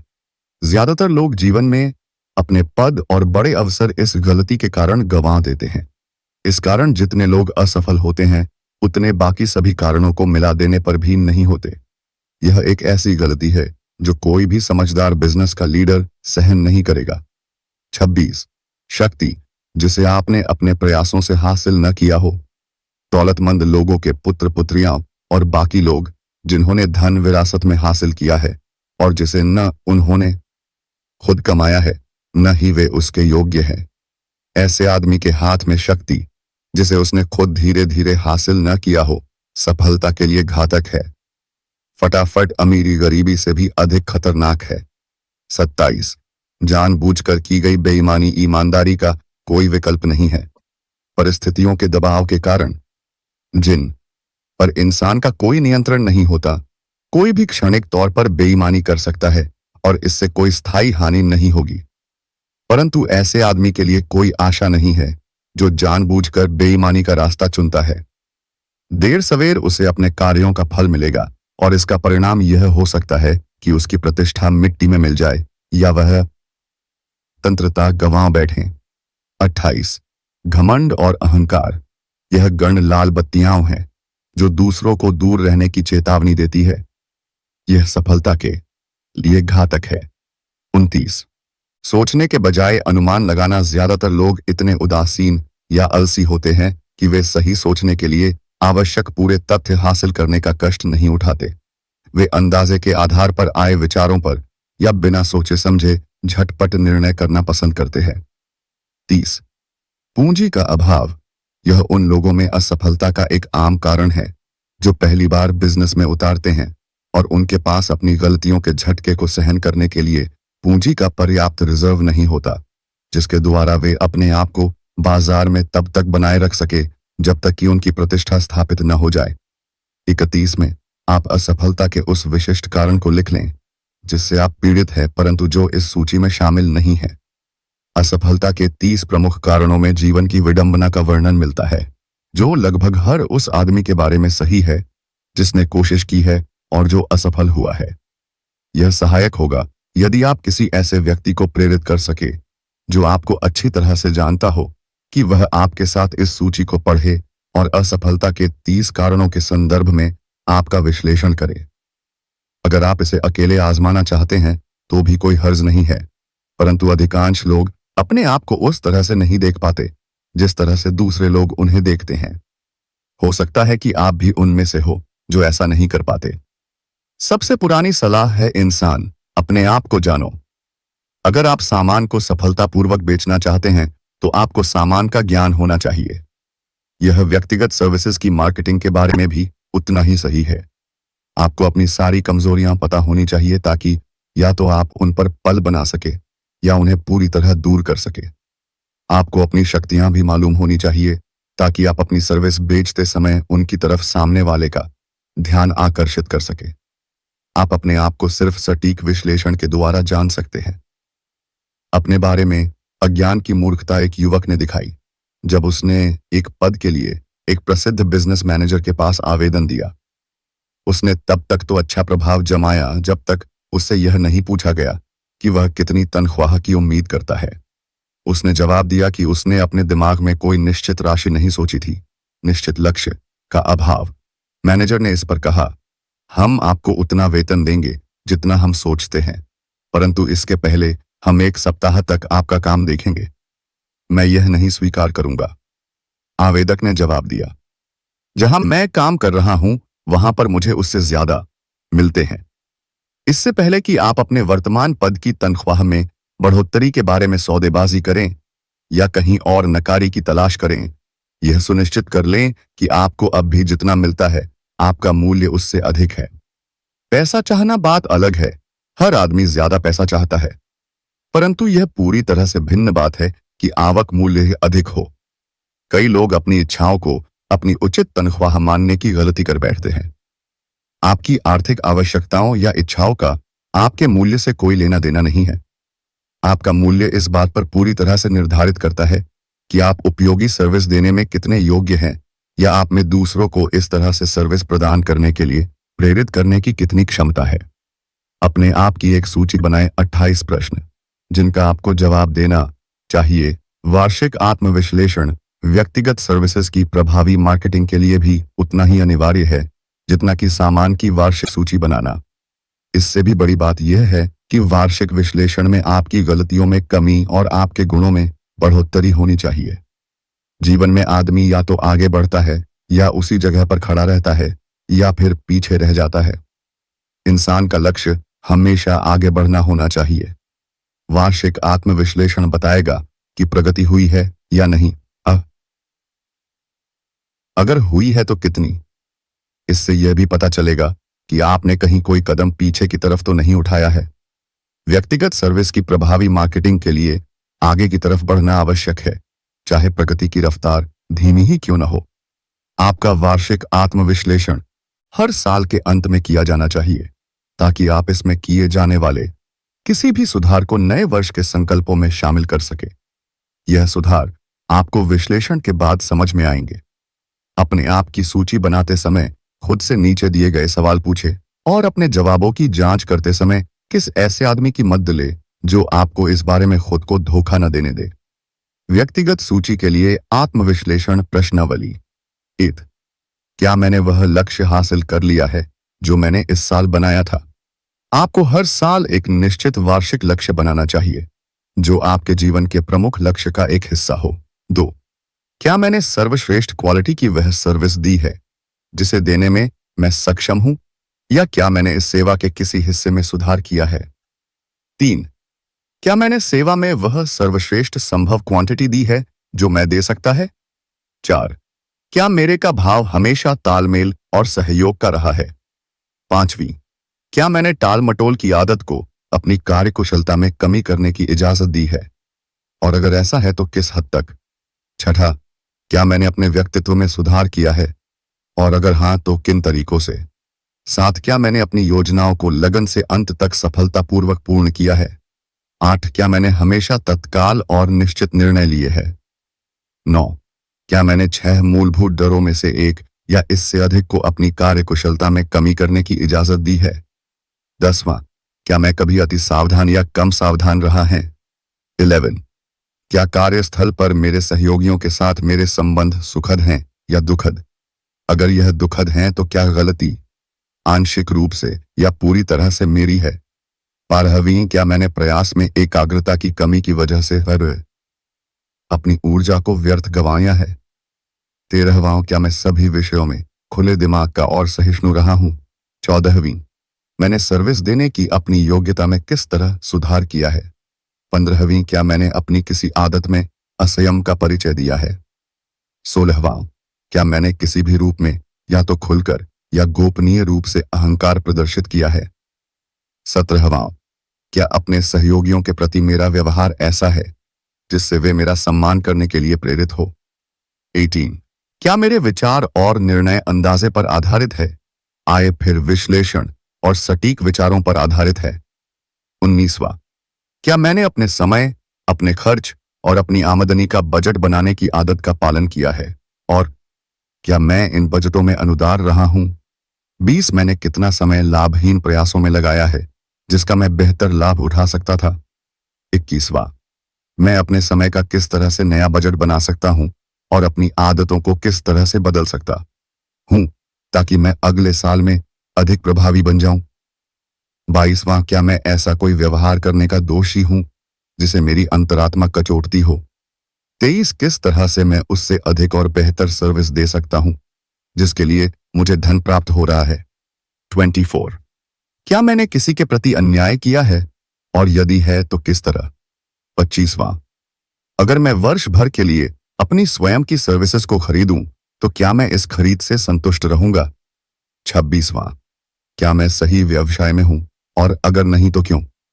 27वां, क्या मेरी सर्विसेज का खरीदार मेरे द्वारा की गई सर्विस संतुष्ट है, और अगर नहीं तो क्यों? 28वीं, सफलता के मूलभूत सिद्धांतों पर मेरी वर्तमान रेटिंग क्या है? इस रेटिंग को ईमानदारी और स्पष्टता से बनाएं और इसे किसी ऐसे व्यक्ति से चेक करवा लें जिसमें इतना साहस हो कि वह सटीक जांच करे। इस अध्याय में दी गई जानकारी पढ़ने और हृदय में उतारने के बाद अब आप तैयार हैं कि आप अपनी व्यक्तिगत सर्विसेज की मार्केटिंग के लिए व्यवहारिक योजना बना सके। इस अध्याय में व्यक्तिगत सर्विसेज की बिक्री की योजना बनाने के लिए अनिवार्य हर सिद्धांत का पूर्ण विवरण मिलेगा। इसमें लीडरशिप के प्रमुख तत्व, लीडरशिप में असफलता के सबसे आम कारण, लीडरशिप के अवसर वाले क्षेत्रों का विवरण, जीवन के सभी क्षेत्रों में असफलता के प्रमुख कारण और आत्मविश्लेषण में प्रयुक्त किए जाने वाले प्रश्न शामिल है।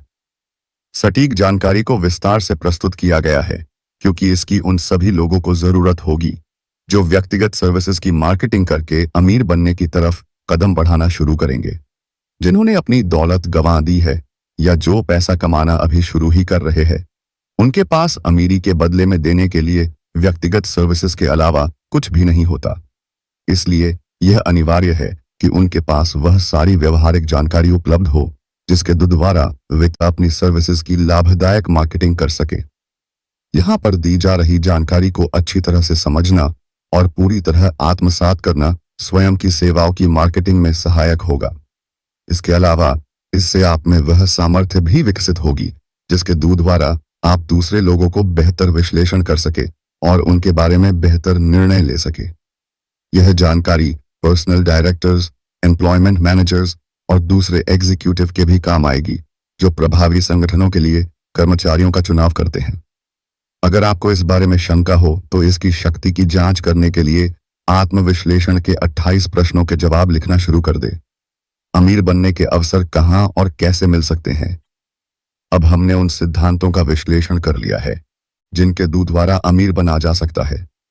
स्वाभाविक रूप से अब हम पूछेंगे, हमें इन सिद्धांतों पर अमल करने के लिए अच्छे अवसर कहां मिल सकते हैं? आइए अपने गुणों की सूची निकाल लीजिए और देखिए कि पश्चिमी समाज आपको कितना अमीर बना सकता है, चाहे आपका लक्ष्य सामान्य अमीर बनना हो या बेहद अमीर बनना हो।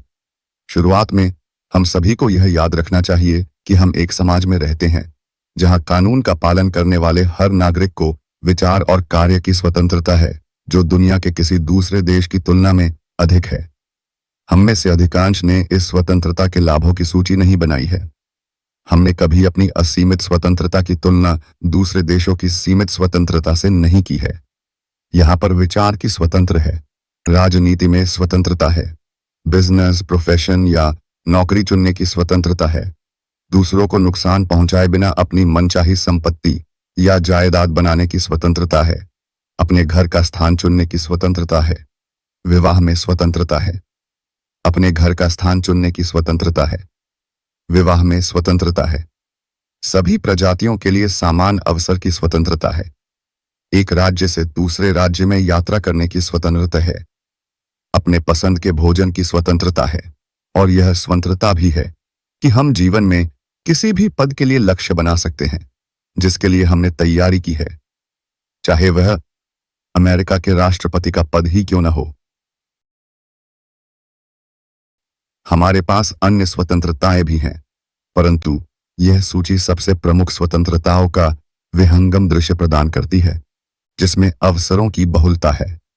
स्वतंत्रता का लाभ अधिक स्पष्ट तब नजर आता है जब हम यह देखते हैं कि अमेरिका ही ऐसा एकमात्र देश है जो अपने हर नागरिक को, चाहे वह वहां का मूल निवासी हो या उसने बाद में यहां की नागरिकता ली हो, इतनी अधिक और विविध स्वतंत्रताएं प्रदान करता है। आइए अब है उन वरदानों को गिने जो इस विराट स्वतंत्रता ने हमें प्रदान किए हैं।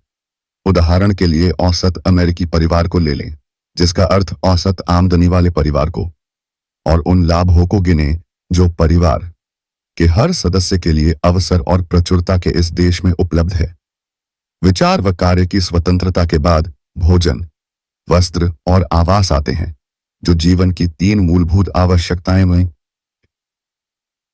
भोजन। चूंकि पश्चिमी सभ्यता के परिवार के पास असीमित स्वतंत्रता उसके दरवाजे पर उपलब्ध है, इसलिए यह दुनिया में कहीं भी मिलने वाले भोजन का चुनाव कर सकता है जिसकी कीमत उसके पहुंच में हो। 2. आवास। यह परिवार एक आरामदायक अपार्टमेंट में रहता है जो भाप से गर्म होता है, जहां से बिजली की रोशनी है और जहां गैस द्वारा भोजन पकाया जाता है।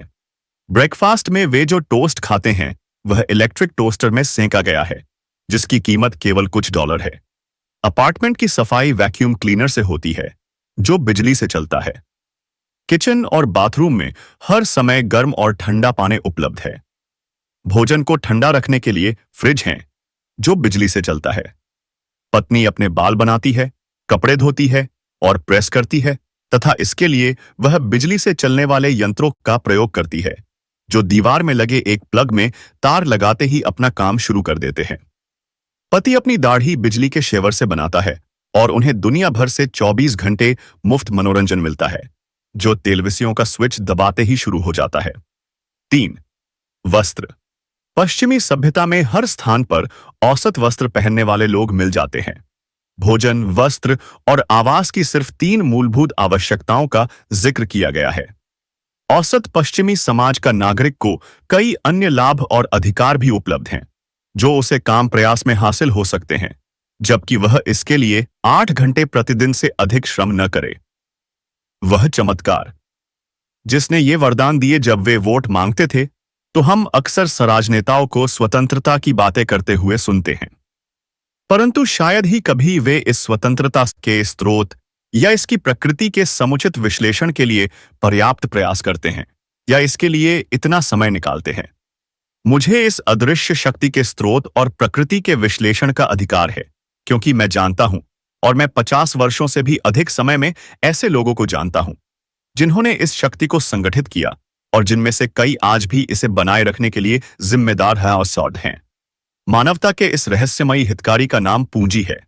पूंजी में न सिर्फ धन आता है, बल्कि अधिक स्पष्ट रूप से इसमें अधिक व्यवस्थित बुद्धिमान लोगों के समूह आते हैं, जो जनता के हित में और खुद को लाभ पहुंचने के लिए धन का बेहतर प्रयोग करने के तरीकों की योजना बनाते हैं।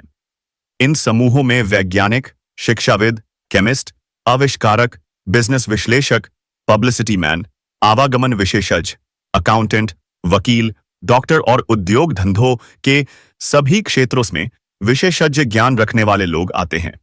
ये लोग हर क्षेत्र में प्रयासों का नेतृत्व करते हैं, प्रयोग करते हैं और निशान छोड़ जाते हैं। वे कॉलेज, हॉस्पिटल, पब्लिक स्कूल का समर्थन करते हैं, अच्छी सड़कें बनाते हैं, अखबार छापते हैं, सरकार का अधिकांश खर्च उठाते हैं और बहुतेरे डिटेल्स का ध्यान रखते हैं, जो मानवीय प्रगति के लिए अनिवार्य है। संक्षेप में कहा जाए तो पूंजीपति हमारी सभ्यता के मस्तिष्क हैं, क्योंकि वे उस पूरे तंत्र की पूर्ति करते हैं जिनमें सारी शिक्षा, ज्ञान और मानवीय प्रगति समाहित है। मस्तिष्क के बिना धन हमेशा खतरनाक होता है, परंतु जब इसका उचित उपयोग किया जाता है तो यह सभ्यता के लिए सबसे महत्वपूर्ण अनिवार्य तत्व बन जाता है। अगर पूंजी की सहायता न हो तो एक परिवार को अपने लिए साधारण नाश्ता जुटाने के लिए कितनी मेहनत करनी पड़ेगी। इस बात की कल्पना से आपको यह समझ में आ जाएगा कि संगठित पूंजी का कितना महत्व होता है। चाय के लिए आपको चीन या भारत की यात्रा करनी होगी, जो अमेरिका से बहुत दूर है। जब तक कि आप बहुत अच्छे तैराक न हो, आप लौटते समय की यात्रा में थक जाएंगे। फिर एक और समस्या आपके सामने आएगी। अगर आपके पास समुद्र पार करने और तैरने की साहसिक शक्ति हो भी, तो आप किस मुद्रा का प्रयोग करेंगे? शक्कर के लिए आपको क्यूबा की एक समुद्री यात्रा पर जाना होगा या फिर ऊटा के शुगर बीट खंड की लंबी पैदल यात्रा पर जाना होगा। परंतु फिर भी हो सकता है कि आपको शक्कर के उत्पादन के लिए आयशय आवश्यक है। हम इस बारे में तो कुछ कह ही नहीं रहे हैं कि अमेरिका में कहीं भी ब्रेकफास्ट टेबल पर पहुंचने के लिए शक्कर को रिफाइन करने, ट्रांसपोर्ट करने और डिलीवर करने के लिए कितने तामझाम की जरूरत होती है। अंडे आप अपने करीबी फार्म से ले जा सकते हैं, परंतु अगर आप ग्रेप फ्रूट चाहते हैं तो आपको फ्लोरिडा की लंबी पैदल यात्रा करनी होगी। ड्राई सीरियल को तो आपको अपने मेनू से हटाना ही होगा, क्योंकि इसके उत्पादन के लिए पुरुषों के प्रशिक्षित संगठनात्मक श्रम और उचित मशीनरी की जरूरत होती है, जिन सभी के लिए पूंजी की जरूरत होती है। आराम करते समय आप दक्षिण अमेरिका की दिशा में तैर सकते हैं, जहां आप 2-4 केले ले सकते हैं, और आप लौटते समय नजदीकी फार्म से, जहां डेयरी भी हो, बटर और क्रीम भी पड़ियाल चलकर ला सकते हैं। इतना सब करने के बाद आपका परिवार आराम से बैठकर नाश्ते का आनंद लेने के लिए तैयार हो जाएगा। यह हास्यास्पद लगता है ना? परंतु अगर हमारे पास पूंजीवादी तंत्र न हो तो इन आम भोज्य पदार्थों को अपने नाश्ते में शामिल करने का यही इकलौता संभव तरीका होगा। सामान्य नाश्ते के आइटमों की तुलना में जब हम रेलवे और समुद्री जहाज बनाने और उनके रखरखाव के लिए आवश्यक धनराशि के बारे में सोचते हैं तो हम दहल जाते हैं, क्योंकि यह राशि हमारी कल्पना से पर है। यह अरबों खरबों डॉलर है, जबकि इसमें जहाजों और रेलों के प्रशिक्षित पूंजीवादी अमेरिका में आधुनिक सभ्यता की आवश्यकताओं का सिर्फ एक हिस्सा है। आवागमन के लिए पहले यह जरूरी है कि जमीन से कुछ जगाया जाए या मार्केट के लिए उत्पादन किया जाए।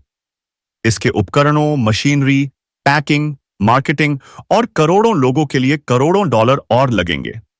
समुद्री जहाज और रेलगाड़ी धरती से अपने आप नहीं उग आते और अपने आप काम नहीं करने लगते। वे सभ्यता की पुकार सुनकर आते हैं और वे उन लोगों के श्रम, कुशलता और संगठन शक्ति के द्वारा आते हैं जिनमें कल्पना है, विश्वास है, उत्साह है, निर्णय करने की शक्ति है और लगन है। इन लोगों को पूंजीपतियों के नाम से जाना जाता है। देने की इच्छा से, लाभ कमाने और अमीर बनने की इच्छा से प्रेरित होते हैं। और चूंकि वे ऐसी सेवा देते हैं जिसके बिना सभ्यता का कोई अस्तित्व नहीं होता, इसलिए वे बहुत अमीर बन जाते हैं। रिकॉर्ड को साफ और समझ में आने योग्य सरल बनाते हुए मैं यह जोड़ना चाहूंगा कि यह पूंजीपति वही लोग हैं जिनके बारे में हम में से अधिकांश लोगों ने सोप बॉक्स के वक्ताओं को बोलते सुना है। यह वही है जिन्हें क्रांतिकारी, रैकेटियर्स, बेईमान राजनेता और भ्रष्ट श्रमिक नेता, शोषक और अमानवीय या वॉल स्ट्रीट कहते हैं। मैं यहां पर किसी समूह या अर्थशास्त्र के किसी तंत्र की वकालत या विरोध नहीं कर रहा हूं। इस पुस्तक का लक्ष्य है एक ऐसा लक्ष्य जिसके लिए मैं आधी सदी से अधिक तक पूरी निष्ठा से समर्पित हूं। उन सभी को यह ज्ञान प्रदान करना, उन सभी के सामने वह सबसे विश्वसनीय फिलॉसफी प्रस्तुत करना जिसके माध्यम से लोग अमीर बन सके और जितनी धनराशि से वे कमाना चाहते हैं उतनी धनराशि कमा सके। मैंने दो चीजें बताने के लिए यहां पर पूंजीवादी तंत्र के आर्थिक लाभ का विश्लेषण किया है। एक, इसीलिए ताकि अमीर बनना चाहते हैं वे उस तंत्र को पहचान लें और खुद को उसके अनुरूप ढाल लें जो अमीरी के सारे रास्ते को नियंत्रित करता है, चाहे आप कम अमीर बनना चाहते हो या बेहद अमीर। दो, इसलिए ताकि आपको तस्वीर का दूसरा पहलू दिख जाए जो राजनेताओं और वक्ताओं द्वारा आमतौर पर दिखाए जानबूझकर मुद्दे को मरोड़कर पेश करते हैं और संगठित पूंजी के बारे में ऐसे बात करते हैं जैसे यह कोई जहरीला कोबरा हो। यह एक पूंजीवादी देश है। यह पूंजी के प्रयोग द्वारा विकसित हुआ है और हम जो स्वतंत्रता और अवसर के वरदानों को लेने के अधिकार का दावा करते हैं, हम जो अमीर बनना चाहते हैं, यह बात जान ले कि अगर संगठित पूंजी ने इन लाभों को उपलब्ध न कराया होता तो आज हमारे पास अमीरी और अवसर नहीं होते। अगर आप ऐसा सोचते हैं कि अमीर लोग कम कार्य के बदले अधिक धन की मांग करते हैं, या फिर आप यह सोच सकते हैं कि आपके पास धनों का अंबार बिना काम किए लग जाएगा। यह एक स्वतंत्र दुनिया है। आप कुछ भी सोच सकते हैं। कुछ लोग काम किए बिना भी रहते हैं और कुछ लोग थोड़ा बहुत ही काम करते हैं। आपको इस स्वतंत्रता को समझने की जरूरत है। कुछ लोगों को गलतफहमी है इस बारे में। बस कुछ ही लोग इस बात को ढंग से समझते हैं कि जहां तक अमीर लोगों का सवाल है, वे लोग बिना प्रयास के अमीर नहीं बने हैं। कानूनी रूप से अमीर बनने और अमीर बने रहने का केवल एक ही भरोसेमंद तरीका है, वह है उपयोगी सर्विस प्रदान करना। ऐसा कोई सिस्टम नहीं बना है जिसके द्वारा लोग सिर्फ संख्या की शक्ति द्वारा कानूनी रूप से अमीर बन सके या बदले में किसी रूप में मूल्य चुकाए बिना अमीर बन सके। एक नियम है जिसे अर्थशास्त्र का सिद्धांत कहते हैं। यह एक सिर्फ सिद्धांत ही नहीं है, बल्कि पत्थर की लकीर की तरह है जिसे कोई नहीं काट सकता। इस नाम को चिन्हित कर ले और याद रखे कि यह बहुत राजनेता या राजनीतिक मशीन से कहीं बलशाली है। यह हर मजदूर संगठन के नियंत्रण से बाहर की चीज है। इसे किसी भी धूर्त, घूसखोर या फिर ऐसे गैर राजनीतिक द्वारा प्रभावित नहीं किया जा सकता है। व्यापार में सम्मिलित हर व्यक्ति के खाते पर नजर रखी जाती है और हर रिकॉर्ड को नोट किया जाता है। यह याद रखें कि यह उपलब्ध जरूरतों का धन संचय करने की शुरुआत मात्र है। बहुत कम विलास वस्तुएं और गैर जरूरी वस्तुओं का उल्लेख किया गया है। यह भी याद रखें कि यह तो अमीर बनने के स्रोतों की सिर्फ शुरुआत है। केवल कुछ विलासिताओं और गैर जरूरी चीजों का जिक्र किया गया है। परंतु याद रखें कि व्यापार के इन थोड़े से सामानों के उत्पादन, परिवहन और मार्केटिंग के व्यापार की वजह से लाखों करोड़ों स्त्री पुरुषों को रोजगार मिलता है जो अपनी सर्विसेज के बदले में हर माह करोड़ों डॉलर प्राप्त करते हैं और विलासिता तथा आवश्यकता की वस्तुओं पर खुले हाथों से इसे खर्च करते हैं। खास तौर पर यह याद रखें कि व्यापार और व्यक्तिगत सेवाओं के इस विनिमय के पीछे अमीर बनने के प्रचुर अवसर सुलभ है। यहां स्वतंत्रता आपकी मदद करती है। इन व्यापारों को करने के लिए जितने भी प्रयास जरूरी है, उन्हें करने से आपको कोई नहीं रोक सकता। अगर आप में योग्यता है, प्रशिक्षण है, अनुभव है, तो आप भोजिए बहुत बड़ी धनराशि पर कमा सकते हैं। जो लोग बेहद अमीर बनने लायक सौभाग्यशाली नहीं हैं, वे कम अमीर तो बन ही सकते हैं। कोई भी नाम मात्र के श्रम के बदले में जीवन यापन कर सकता है। तो अब स्थिति आपके सामने है। अवसर ने आपके सामने अपना खजाना खोलकर रख दिया है। सामने से आए, वह चुने जो आप चाहते हैं। अपनी योजना बनाए, योजना के हिसाब से काम करें और लगन से उसका अनुसरण करें। पूंजीवादी समाज बाकी का काम कर देगा। आप केवल इस बात पर भरोसा रखें। पूंजीवादी समाज हर इंसान को उपयोगी सेवा प्रदान करने और उस सेवा के मूल्य के अनुपात में अमीर बनने का अवसर देता है। सिस्टम किसी से भी यह अधिकार नहीं छीनता, परंतु यह ऐसा कोई आश्वासन नहीं देता कि बिना कुछ किए ही आपको कुछ हासिल हो जाएगा, क्योंकि यह सिस्टम स्वयं अर्थशास्त्र के नियम द्वारा नियंत्रित होता है, जो बिना कुछ दिए हासिल करने के सिद्धांत को न तो पहचानता है, न ही इसे लंबे समय तक सहन करता है। अर्थशास्त्र का सिद्धांत प्रकृति ने बनाया है। वहां कोई भी ऐसा कोर्ट नहीं है जहां इसके उल्लंघन करने वाले दरख्वास्त दे सके। इस सिद्धांत के दोनों पक्ष हैं। इसका उल्लंघन करने पर नुकसान भी होता है और ढंग से पालन करने पर पुरस्कार भी मिलता है। इस सिद्धांत को खारिज नहीं किया जा सकता है। यह उतना ही बड़ा सत्य है जितना आसमान में टिमटिमाते हुए तारे, और उसी प्रकृति का हिस्सा है जो तारों को नियंत्रित करता है। आपके अंदर यह प्रश्न आ सकता है, कोई हो सकता है जो इस नियम को पालन करने से मना कर दे? निश्चित तौर पर हम एक स्वतंत्र समाज में रहते हैं जहां आप समान अधिकार पाते हैं, किसी भी नियम को नजरअंदाज कर सकते हैं। तब क्या होगा? तब तक कोई प्रभाव नहीं पड़ेगा जब तक अधिक संख्या में लोग एक साथ इस सिद्धांत को नजरअंदाज न करें। ये सिद्धांत सिर्फ कुछ समय के अनुभव से ही नहीं निकले हैं, पर इनमें साल की कड़ी मेहनत लगी है।